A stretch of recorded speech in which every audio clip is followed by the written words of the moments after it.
welcome to my channel. My name is Rachel Banks and I plan to bring you beauty to beauty. Okay guys, so I wanted to come back in. Yes, I know I've been away for a little bit, but come back in with my first video doing something that I absolutely love to do, and that is garden. So I wanted to take you guys with me. So this is big city gardening. I do live in Chicago, so the big windy city. And I love to get out in my yard and I love to garden everything from veggies all the way to just like, you know, gorgeous plants. So I wanted to take you on a little tour of some of the things that we are growing here this year. So let's get started. Okay, so this bright, beautiful morning, I usually come out here and I check all of my plants to make sure that they are watered and that they don't need anything. So for my plants that are specifically in pots, they usually dry out the quickest because they can't readily get the water from the ground.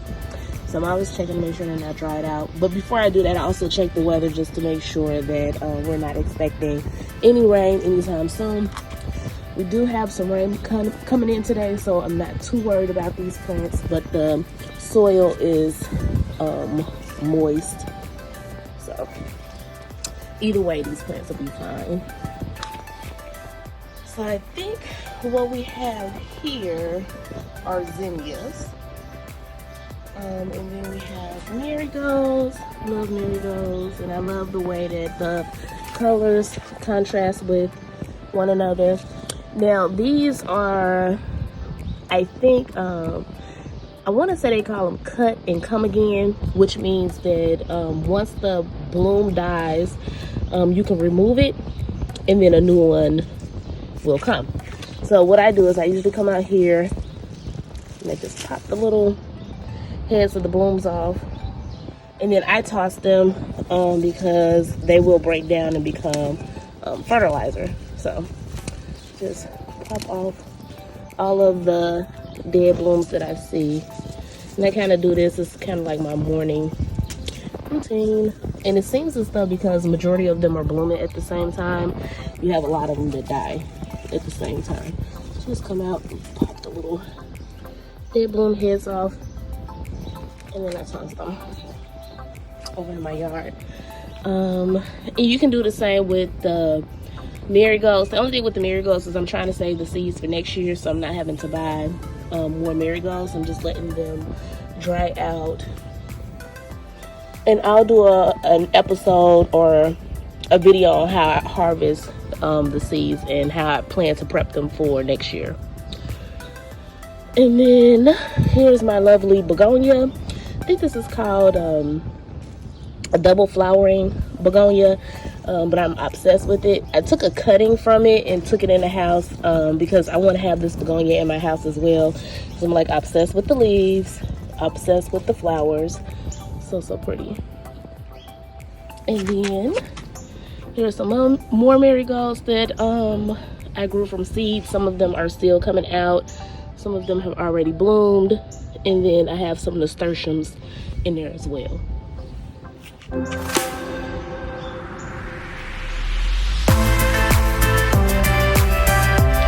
Okay, so right next to it, I do have some hydrangeas. I'm hoping that these hydrangeas flower this year. I did purchase this from like a supermarket last year, and they flowered last year because when I bought them, they had flowers. But I heard sometimes when you replant hydrangeas, especially the ones that you get from the grocery store, it takes a couple of years for them to rebloom for you. But the green foliage is pretty enough. But I am hoping for some flowers. And then right next to it is my knockout rose bush. I'm going to insert a clip of what it looked like when it first bloomed.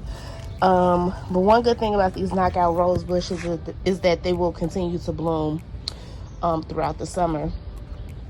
So as these flowers start to kind of like die off, then you'll have some new buds like this one here. And so you'll just have continuous blooms all summer long. Okay, so this big massive plant right here is my zucchini plant. which I'm so excited. I'm about to insert a clip of our first harvest of the season from the zucchini plant. We fried that sucker up. I do plan on doing some videos, harvest to tabletop. I forget how I worded it last year, where I'll harvest some vegetables and then I'll show you guys how we cook them and prep them or whatever for eating. So what's going on? So what got going on?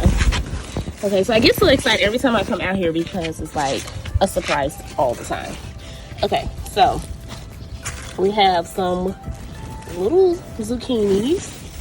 Now, I caught myself coming out and I tried to, pollinate them. But I think they do better when they pollinate on their own. So like, for example, I came out here and I tried to pollinate this one. And it was successful for me last year, but this one didn't take. And I guess maybe all of them won't take. And you can tell it won't take because after they're pollinated, once that flower drops, they should get big like this one. So this one is growing. Hopefully y'all can see it. This one is growing pretty big. So we'll be harvesting that one soon. Back here. And we may saute that one. We have another one here that I hope, let's see, can I get it? There we go. That I hope was pollinated. So that we can harvest that one as well. But that little one that didn't get pollinated, I'm just gonna pop that one off. And then I come out here and I check out all of my female flowers, because the females are what produces the fruits. And you can tell the difference between the female and the male because you can actually see the fruit like here on the female. Now this flower hasn't opened yet, but you see the little baby zucchini there? That is the female, that's the fruit. And then this is the male. It's a, oops, knock that flower off. But this is a male flower that hasn't opened. It's just a stem, no fruit, and a flower. So, super exciting.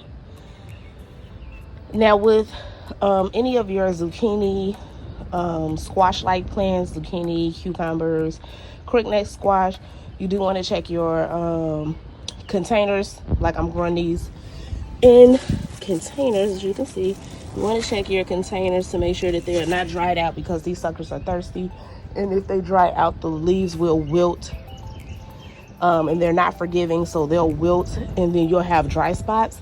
So that's why if you go in here, you'll see where some leaves have been cut because I had to cut them off. You don't want any of your energy from your plant to be going towards leaves that are half dead. So you have to do more pruning, more maintenance. You'll start to get like crispiness like this, but then some leaves will be worse than others. But yeah, those are my zucchinis. So right here we have hostas, which I'm obsessed with.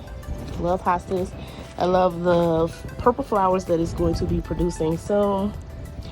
And they're very forgiving and they grow bigger and bigger every year. So I have to cut these back this fall. And then we have some beautiful lilies, and we have two different color ones. So we have orange, a darker orange and a lighter orange. And then right next to it, I did have two green onion flowers. So gorgeous. And I like to, these are green onions that I just planted right in the ground because I like, for their flowers, it's like a different type of flower, you know, a bulb. So very cute. And then right next to it, we have mint. Now, mint is kind of dangerous when you put it in the ground because they spread like crazy. So I do find myself coming out quite often, making sure that I keep them in control and kind of like plucking them as they're getting out of control. And they're really easy to pull out the ground. All you have to do is just grab the bottom and they pop right out. So they're not hard to take out the ground. So I just come out every so often and I pull out mint. It smells so good.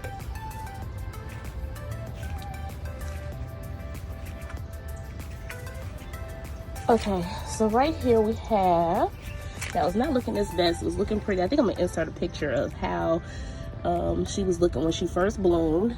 But here's an example right here, and this is called Bees Balm. But anyway, it's supposed to attract a lot of pollinators to your yard. So that is why I planted it this year. It is a perennial, so that means that it will come back year after year. And then right next to it in this container, I have a large cherry tomato plant. So we got some cherry tomatoes coming on, as you can see right here.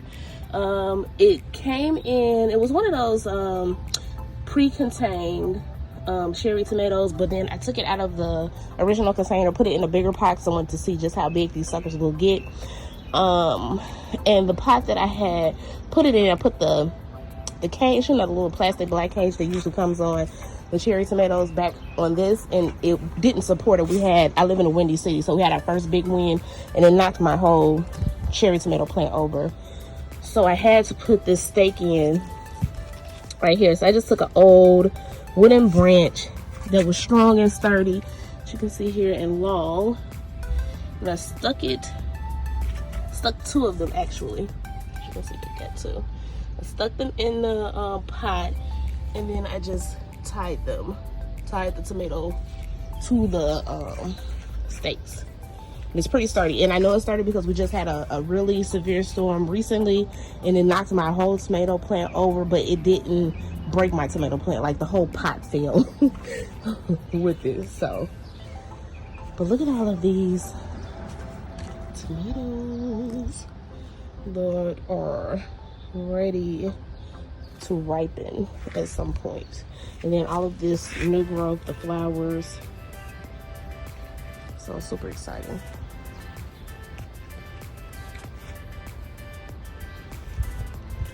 Okay, so then right next to that, so in between I have, like, you know, hostas.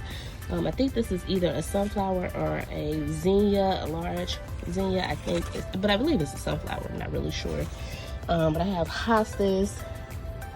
But then I have a container right here that has some zucchini. And then it also has a cucumber plant. And I always teach my kids the way you can tell the difference between the two, which I think this is zucchini, unless he labeled it wrong. But I see like this little curly tendril, which is not normal of a zucchini plant. But anyways, I tell them that if it has like these curly tendrils, then it is a cucumber plant and it wants to climb up something. So we've already started getting our male flowers, and I'm hoping to be getting some female flowers soon. But yep. And the reason why I have the cucumber and the zucchini in the same pot is because we had some extra seedlings that I didn't want to throw out. I had gave some to my parents, but I didn't want to throw them out, so I just put these two in a pot together just to see how they would do. Maybe we'll get something funky like a zucchini cucumber thing mix. Maybe they'll cross pollinate. I'm not really sure what's gonna happen here. Okay, so then right next to that, I'm gonna have some beards. And then I have this plant here, which I'm going to insert the name because I'm not sure, but it's new to my yard this year. And I got it as like a filler plant, so that if you look in between here, or if you look here, I have the container, I have beards, I planted some nasturtium seeds because I wanted some pops of color like this. And I have that plant, and I have my hostas, more nasturtiums, and what you'll notice is that all of these plants, the nasturtiums, the hostas, and that purple plant that I'm going to insert the name, all of them do not tolerate a lot of direct light. So this is my shady part of my house, so I kind of like alternated between the purple plant that is a perennial that'll come back year after year, my hostas that's a perennial that will come back year after year, and then the nasturtiums that are annuals, that are seeds that you can just pop in the ground after the last frost, and won't have any issues. And as you can see, the nasturtiums, which are these here, they're edible, but not the ones that I plant in my ground. I have some that I have in container that we eat, but they produce very gorgeous pops of color. And the neat thing about the nasturtiums is that all of the flowers that open are different colors. So you can get a red one, you can get a yellow one. You know, you never know what color you're going to get. What we got going on all along the side of my house. And then you get to this other container right here. And it is a crookneck squash container. So I got quite a bit of plants in here. And when I put this in here, some seeds had germinated that I didn't see when I put the seedling out here. But when I put the seedlings in here, with some seeds in there that hadn't germinated. So it was like, let's see how many plants in here right now. 1, 2, 3. It's like 5 plants in here. So I just recently took 2 of the plants out and put them somewhere else in my garden. And I was hoping that they wouldn't die because it was so late with me doing like a transplant. And I'll show you how they look now. But I did have to cut off like big chunks of the leaves. But they're thriving at this point. So it looks like they're thriving. And I am waiting for flowers to come onto my crookneck squash plant. And right on the opposite side, I have another cucumber plant in a container. And it's same with the other, and with most slicing cucumbers, it's got its male flowers. Those are the first flowers you'll get. And then eventually the female flowers will come. And you can tell the female flowers just like with the zucchini plant, because you will actually see the fruit.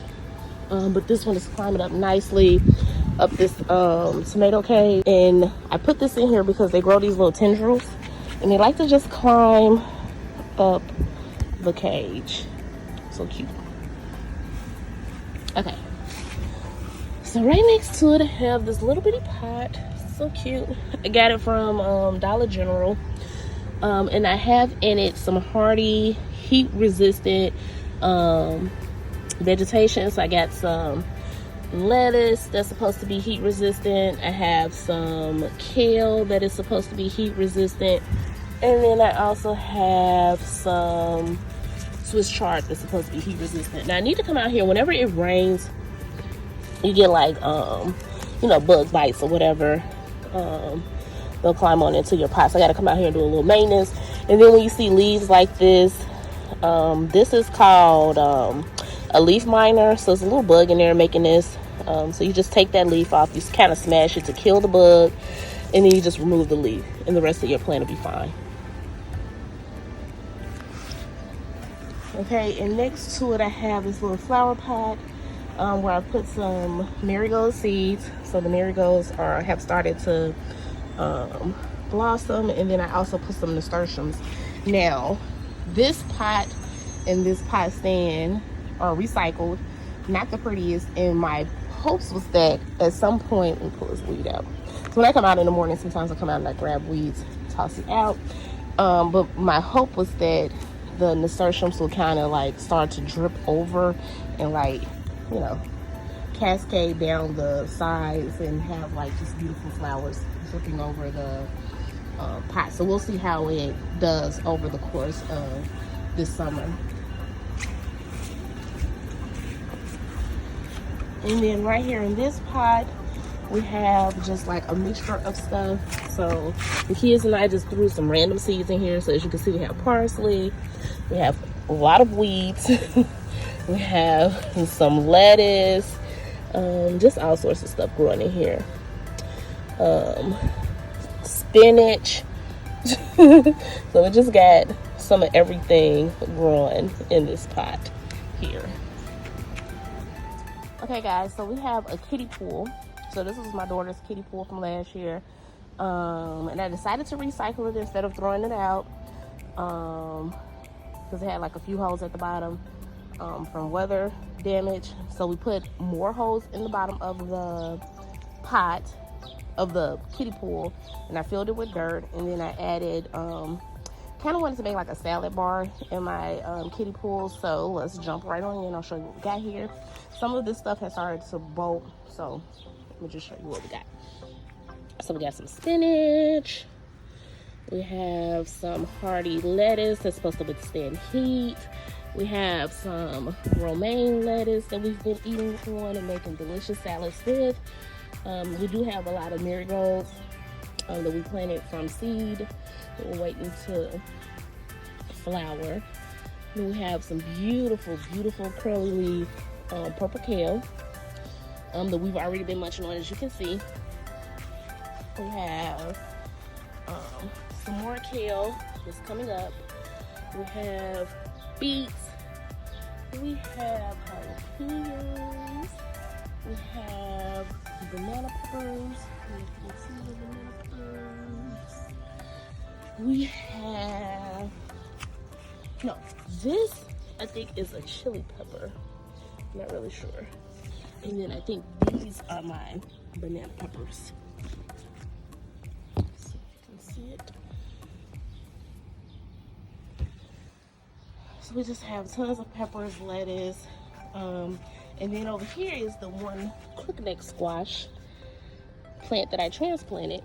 As you can see, I had to cut off all of those leaves, but it's doing well. It grew these new leaves already, and it's growing more leaves. So we'll see how it works out in this pot. And then right next to it, we have a large beefsteak tomato plant with tons of flowers on it.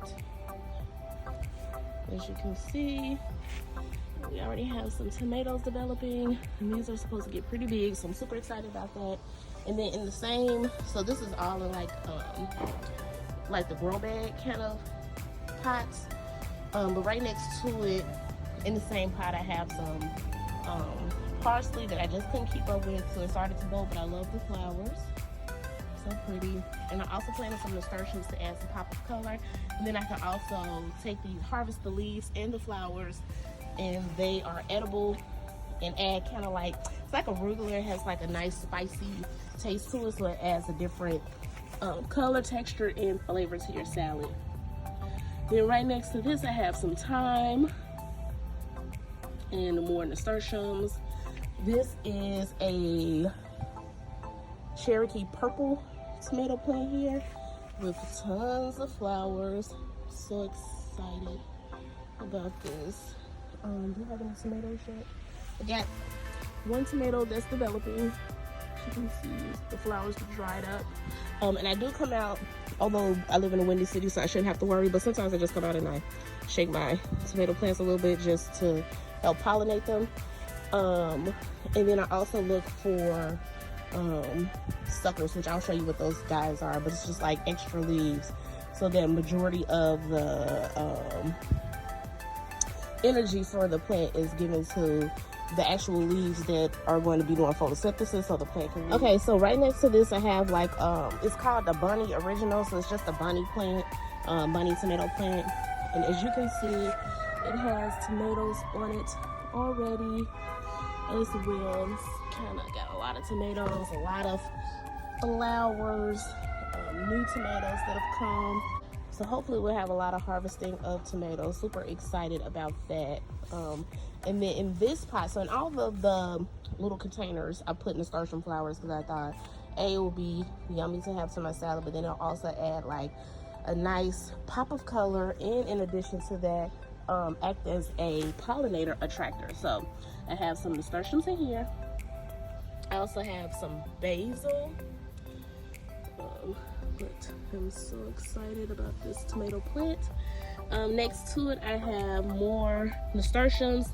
This is a large sunflower that we thought, when we brought our seedling out, we had mislabeled it. We thought it was a tomato plant when it was really little. Come to find out, it was a sunflower the whole time. So we thought this was the Roma tomato. So we're not gonna have Roma tomatoes. We wanted to have Roma yellow, the Cherokee purple, the bunny, and the beefsteak tomato. We won't have our Roma tomato, which is fine, but we do have a large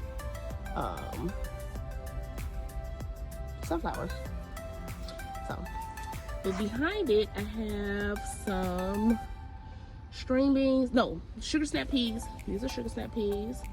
And then right here, I'm so excited. This is my first year growing scarlet emperor beans, and I was excited to grow it for the beautiful, colorful purple flowers. So as you can see there. And then I have it staked because it was falling over. And eventually I wanted to kind of climb up this little trellis, which is not big at all. And in here I have my nasturtiums. And then I also transplanted one of the crookneck squash. As you can see, I had to cut off all the larger leaves, but it started producing leaves already. So right next to it, we have a yellow tomato plant that we grew from seed. Hopefully this is a yellow tomato plant. If not, it'll be the Roma tomato.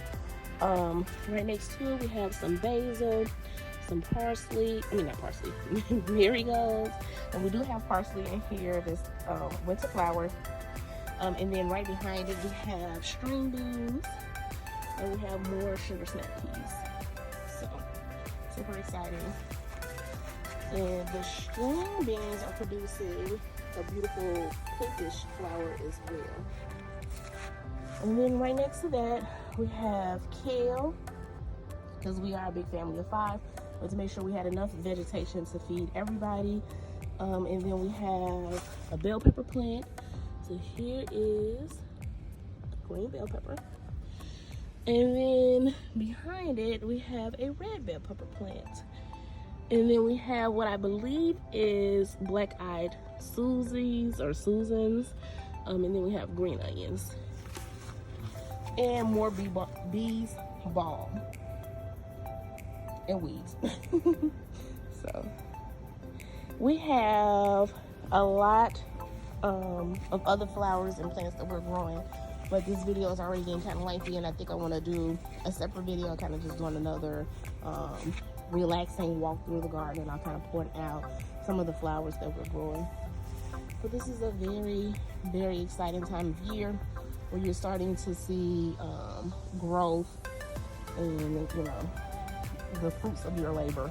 And then some of the plants we did actually have to go out to the big box store and purchase because we had a late